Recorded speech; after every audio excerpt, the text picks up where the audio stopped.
Welcome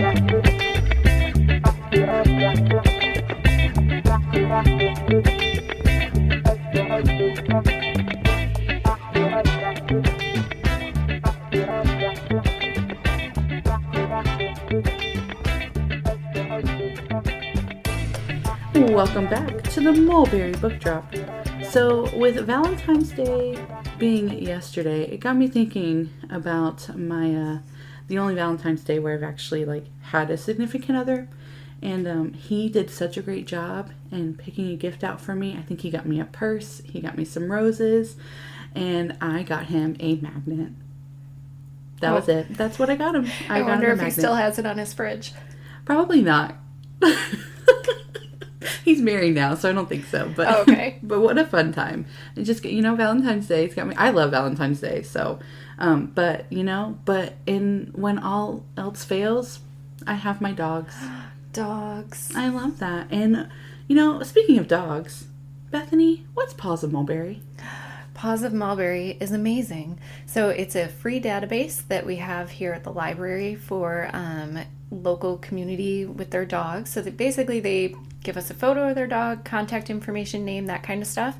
If the dog is lost, you can contact us. If somebody found a dog, they can contact us, and it gives us a chance to rehome them as quickly as possible. So, so far we've had a really good,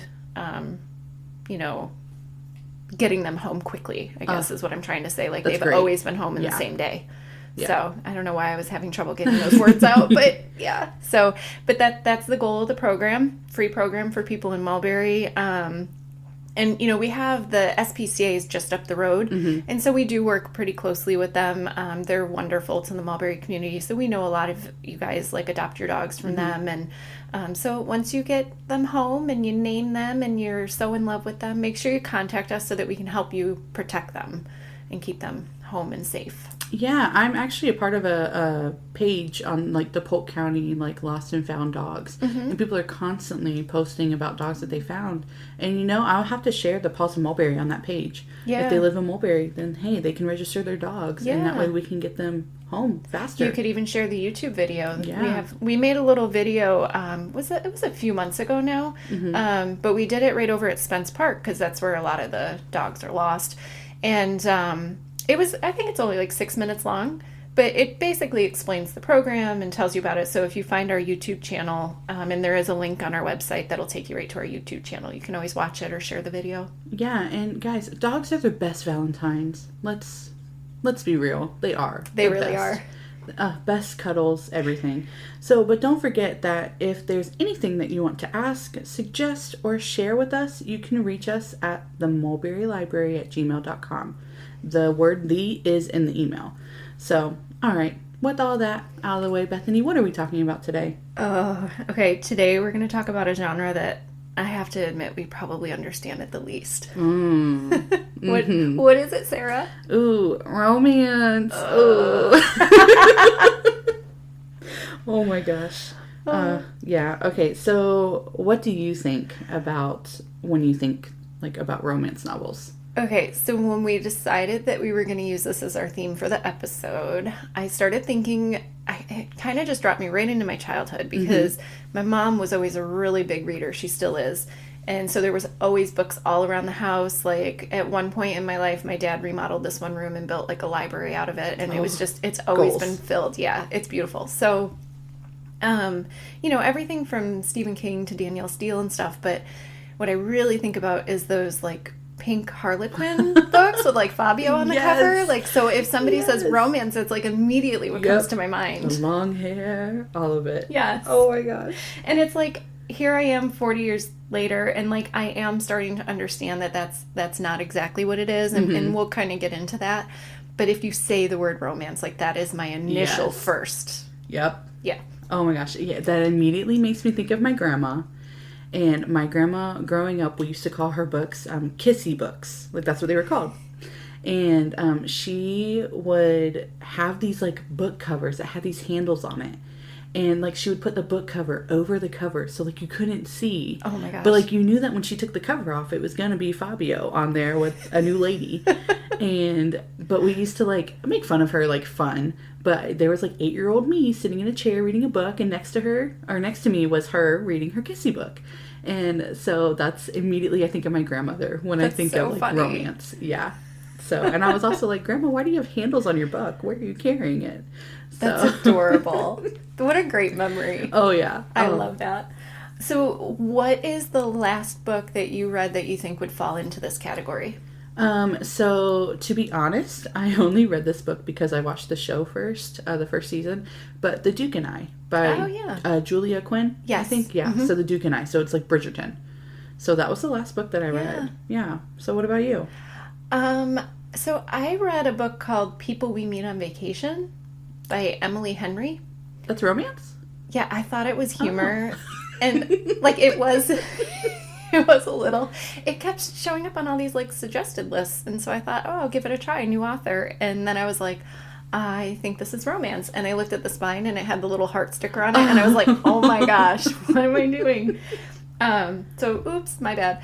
But like whatever, it still was a cute book. And the other one though was the Sweet Magnolias series. Oh, like I've been slowly working my way through those. So they're the ones by Sherryl Woods, and they made like that TV show out of it and stuff. And those definitely, I think, are also the romance category. So yeah. Well, how did you like feel like before reading it, and then like during reading it, and then after reading it? Before reading it, I'll be honest, I always feel like almost a little judgy because it's like so outside of my comfort zone. Yeah. Right?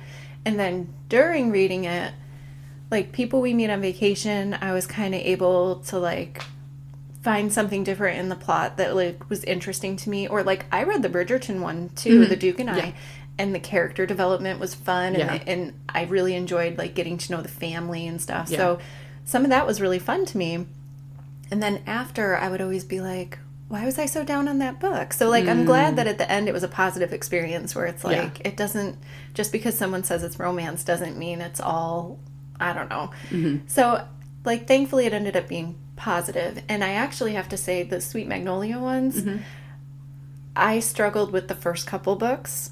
And it was actually your mama that I was talking to about them. Oh. And she finally was like, you have to stop reading so much into it. You just have to accept it for what it is. It's just meant to be like a light read. You don't have to think too hard read. And so that's how I tried to read the next few. Okay. And I did enjoy them more. Go mama. Yeah, because I was very like, why is he talking to her that way? Like, I'd be so angry if somebody talked to me like that. And, you know, it's... I don't know why they write it that way, but she was like, you have to stop. And so I stopped, and I just let my mind open and just relaxed. And enjoy it. Yes, they were much more enjoyable. So thank you. Right? Yeah, go mama. Oh I'm growing. Yeah. Well, that's how, I mean, The Duke and I knew what to expect for the most part because I watched the show. Okay. And I feel like they did a pretty good job. I mean, obviously, they made a whole series out of the one book. So I'm sure that they added some stuff in it, in the show. But it was the same thing. I didn't think that I would enjoy it as much as I did. And I love the, spoiler alert, they get married. It's not really a secret. No. Right? It's not really a secret. But the whole cat and mouse game, like beforehand, and that's probably not the chase. Yeah. I guess more is appropriate way to explain it. I really enjoyed that. And then once they got married, I was like, oh, okay. So that part of the book, I was kind of like, all right, I'm a little bored right now. But I think I will like continue with the series. So I think I would read more of them. Yeah, I would. I enjoyed that one a lot more than I thought I would. Yeah, it's not my, romance is not my favorite, but hey, who knows? Last month I talked about nonfiction, so maybe romance will grow on me as well. Yeah. Well, and we talked about on our book club episode about how it's really important sometimes to read outside of your comfort zone. Yes. And so here's us reading outside of our comfort zone. Yeah.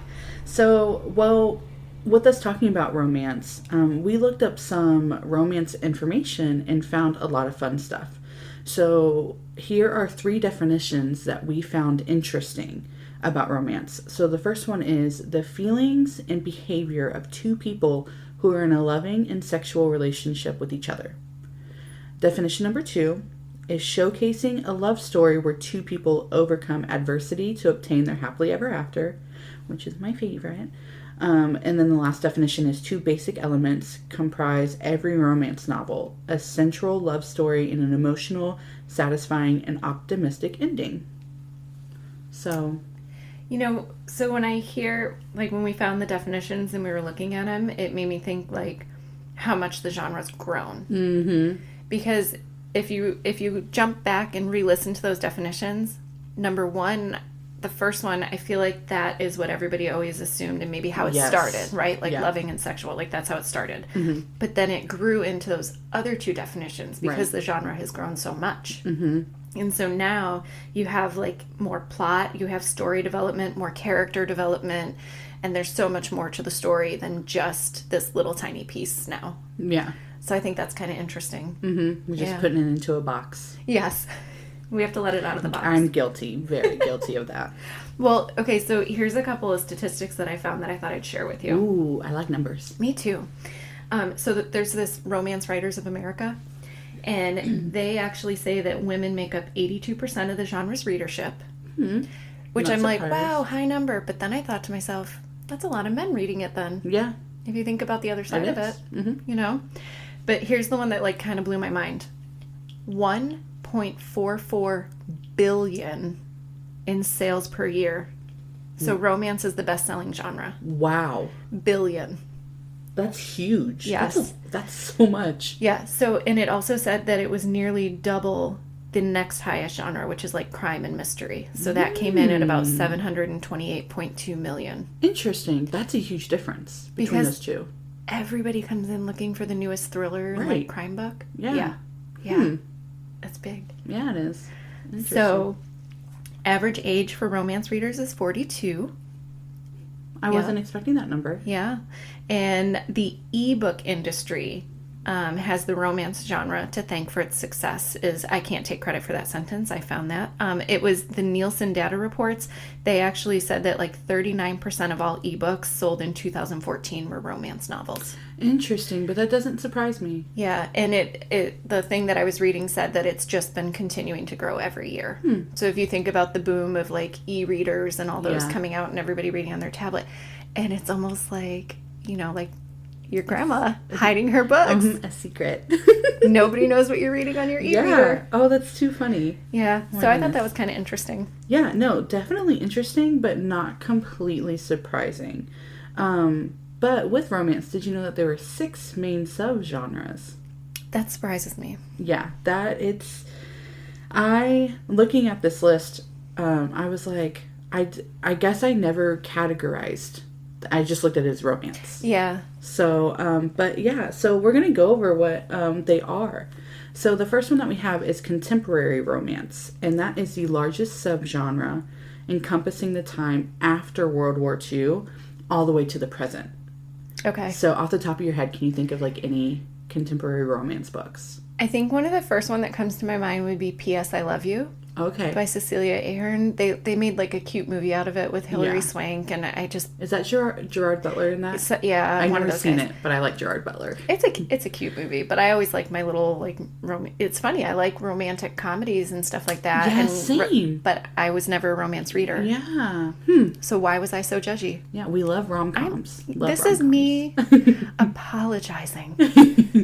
I'm so sorry, romance. And I'm growing and I'm learning. But yeah, that was the first one that came to mind. And the other one, I think it was the date that kind of threw me off, because I feel like a lot of romance, sometimes they go back and forth with the time period. Yeah. Because the very first book that came to my mind when I thought romance was The Notebook by Nicholas Sparks. Oh, I do love The Notebook. Yeah, but like, remember how it always, like, he's telling the story, but it's like, it flashes back. Yeah.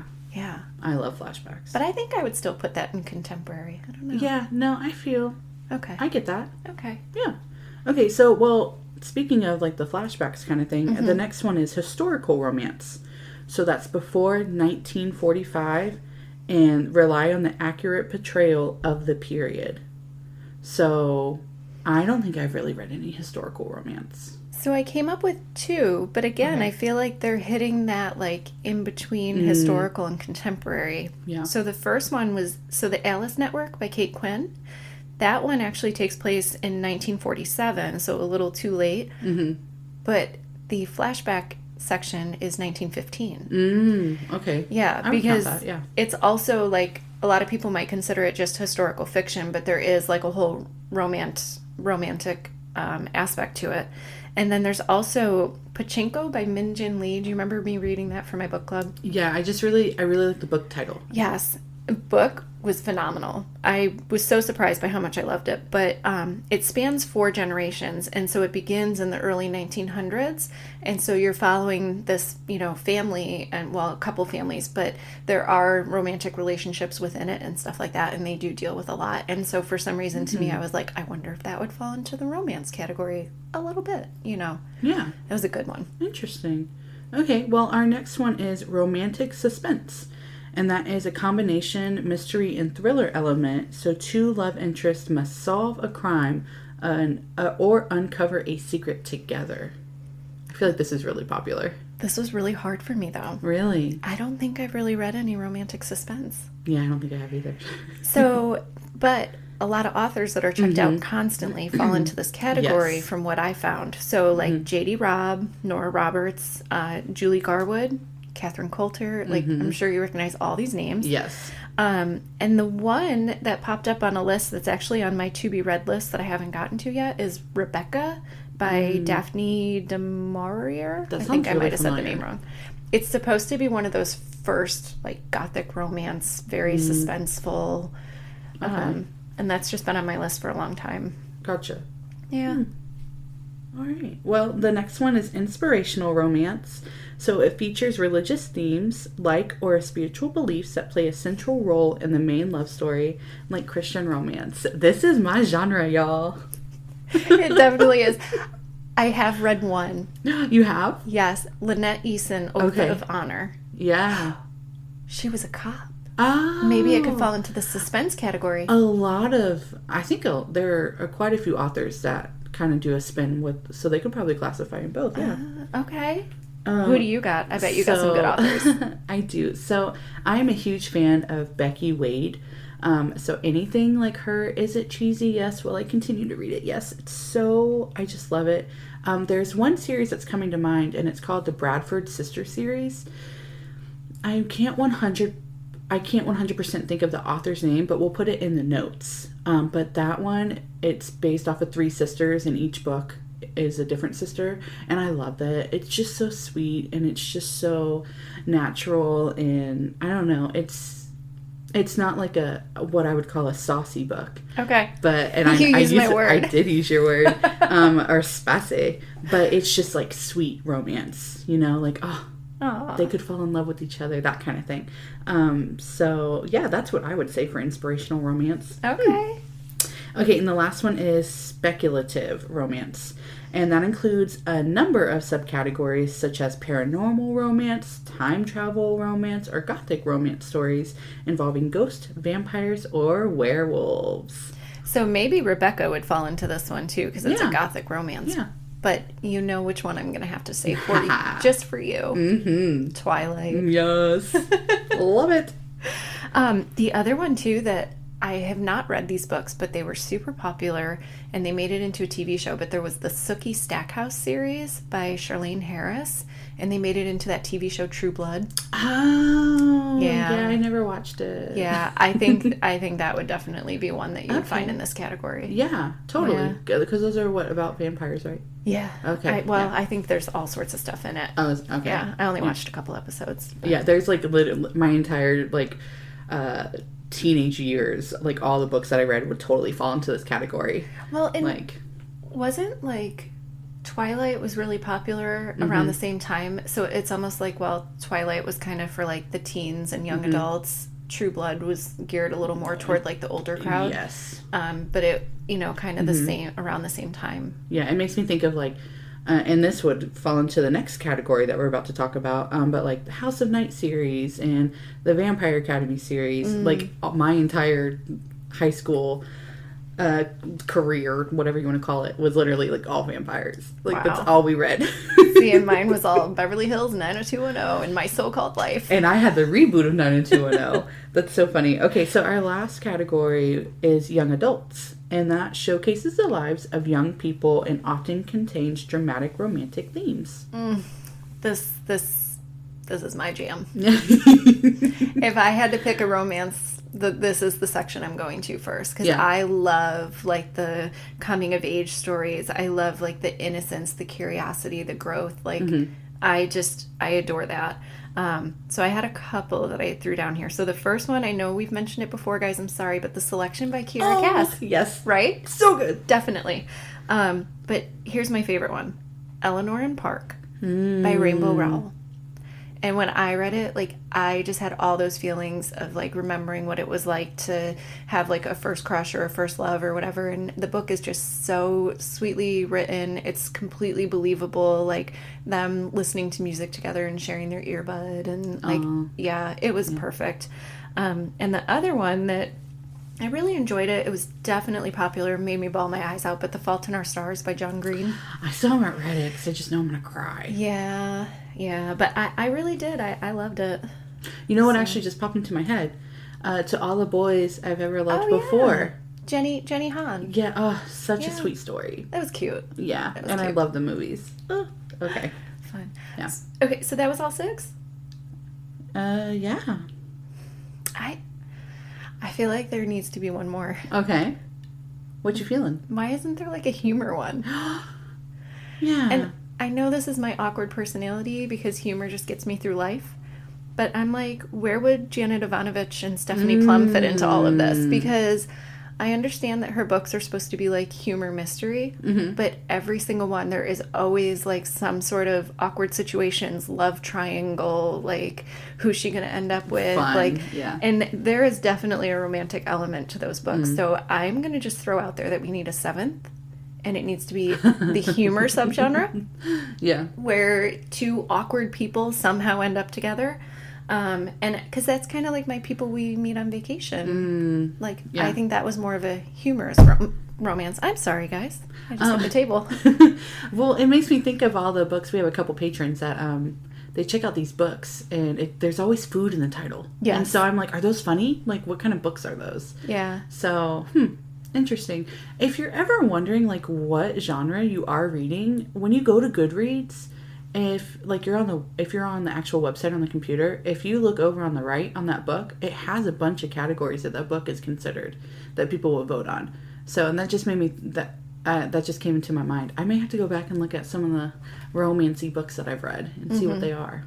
Well, and that's kind of like what happens at book club, though. Like, we all take something different away from a book. Yeah, true. So while one person might be more into like a relationship that's happening, somebody else might be more into the way the author is writing about the landscape.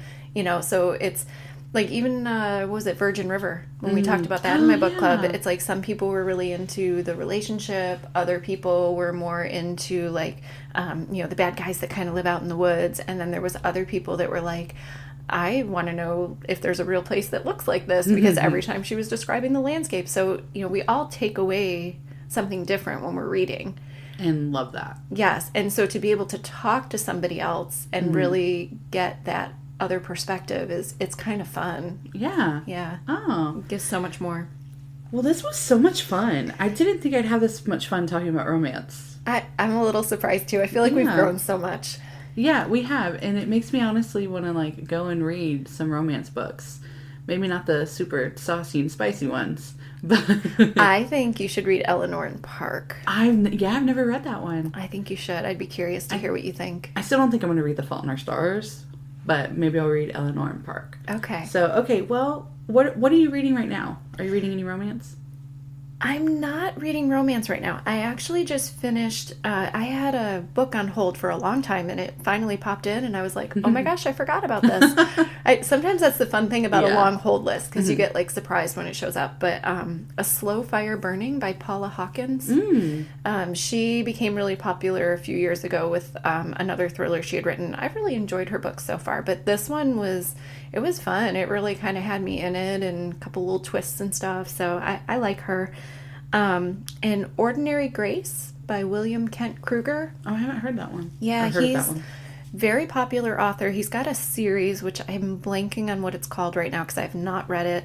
Super popular series, though, but this is one of his standalones, and I loved it. Like, it had a mystery to it. It deals a lot with, like, you know, some Native American culture and a small town, and I loved it. It was good. That's awesome. Yeah. Oh, all right. Well, I'll tell you what I'm reading. Okay. So I am reading 2 different books. I feel like I read like 2 at a time. But the first one that I'm reading is called Will, and it's written by Will Smith, the Fresh Prince himself. It's a biography. And then the other one is A Gentle Answer by Scott Sauls. I think I'm saying it right. Sauls? Yeah, we'll go with it. So yeah, those are what I'm reading right now. Okay. So, awesome. Yeah, they're fun. I'm excited. That's good. So okay, we both have to find something. We have to find a romance. Something romance to read. Right. I love it. This was a good time though. I'm proud of us. Yeah, same. Oh my goodness. All right. Well, thank you guys. And you know, yesterday was Valentine's Day, so we just want to say we love you. Yeah, we do. Yeah. We'll talk to you in March.